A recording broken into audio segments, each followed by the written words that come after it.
Welcome to Anything But the Politics Free Podcast bonus episode where we launch into some sort of bonus content. It's all very up in the air right now because this is the first time we've done this. But what we're going to do is an extended version of 2 games that we've played in our main episodes. And we're going to start with Fortunately, Unfortunately. Ryan, do you want to start the story or do you want me to start the story? Fortunately, today I started the story. Unfortunately, it was a really boring beginning to a story. Fortunately, the story got better. Unfortunately, that didn't make it any easier for Heather to come up with any ideas for a good story. Fortunately, I can think of some good ideas to change the direction of this story. Unfortunately, you're probably not going to because you haven't yet and this story sucks. Fortunately, Fortunately, $1 million fell in my lap. Unfortunately, it immediately caught on fire and left you with third-degree burns all over your body. And no money, nothing but a pile of ash. Fortunately, I didn't have to work a day again in my life. Unfortunately, you started to get very lonely and bored. And you turned to narcotics to dull the pain. Fortunately, I had a good time. Unfortunately, your wife left you, and both of your children disowned you. This is real dark, man. I could not come back from that. You picked it. I cannot come back from that. Fortunately, they forgave me, and we all got back together in a happy family. The end. The end. Since you were the subject of that, and I don't want to, predict your future, your horrible future, living as a third-degree burn victim by yourself. I am a third-degree burn victim, Heather. I think we all are. But what I meant was from head to toe, which is what I had in my mind in that scenario. Oh, okay. I think I've gotten, you've got when I stuck it might have been a second-degree burn, but when you accidentally touch the hot burner of the stove or something and that blistery thing you get going. Yeah, I had a red-hot piece of carbon fall on my neck, Heather. You win! You win the third-degree burn contest. Congrats. Another one? Fortunately, unfortunately, shall we? You have to start it this time, though. All right. Do you want to be the unfortunately person? Because I feel like I'm always the one with the bad news in this game. Well, it's supposed to start with fortunately.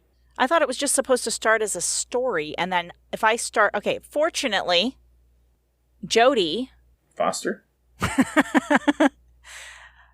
Fortunately, Jody discovered... No, fortunately,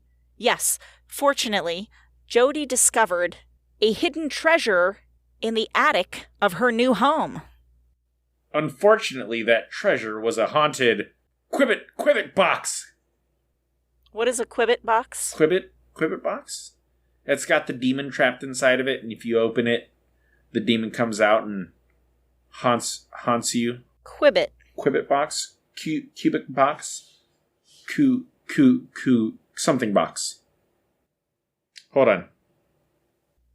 Box with demon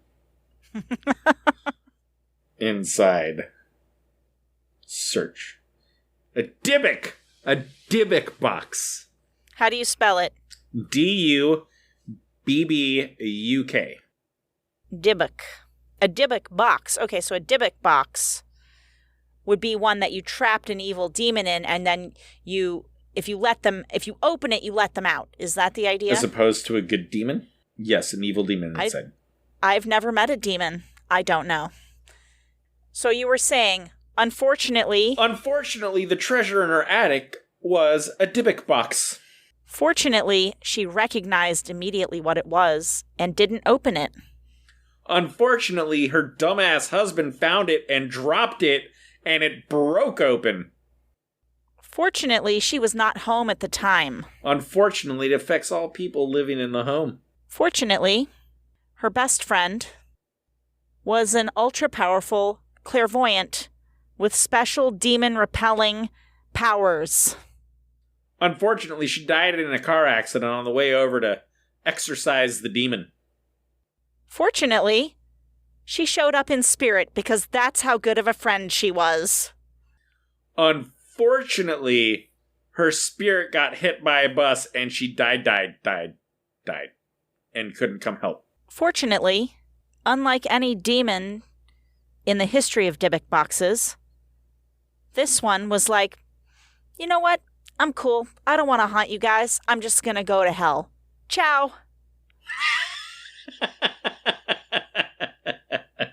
Unfortunately, Satan sent him back to do his haunting. Fortunately, he was like, look, Satan, he sent me back. I kind of had to come. You don't really argue with the big boss. But you know what? I'm just going to stay in the attic. You guys do your thing. You do you downstairs. I'll be upstairs.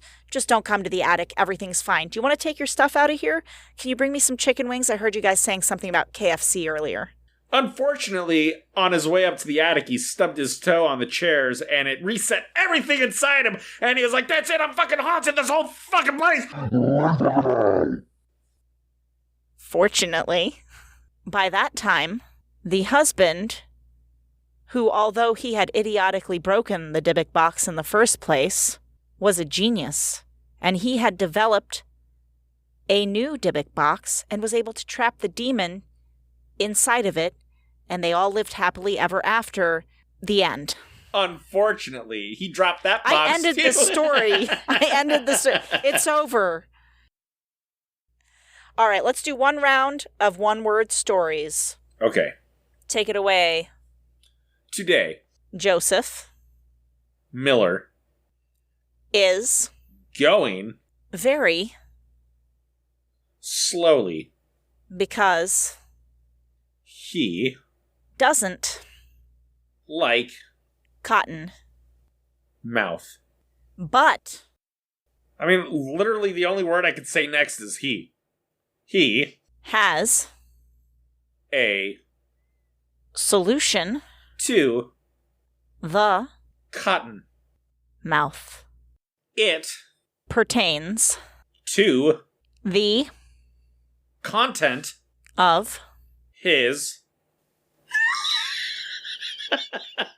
object, which happens to be somewhere up his umbrella. He wondered. Oh my God, that is the exact word I wanted you to say. We are on a level. Okay. How the blunt wound up in the trunk of his umbrella.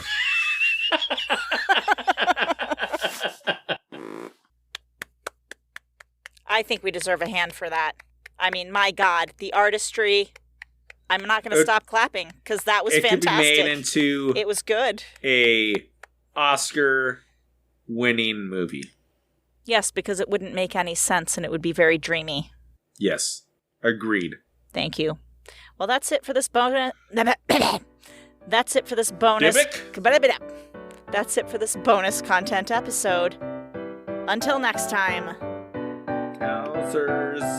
Stop saying chowsers after every year. The most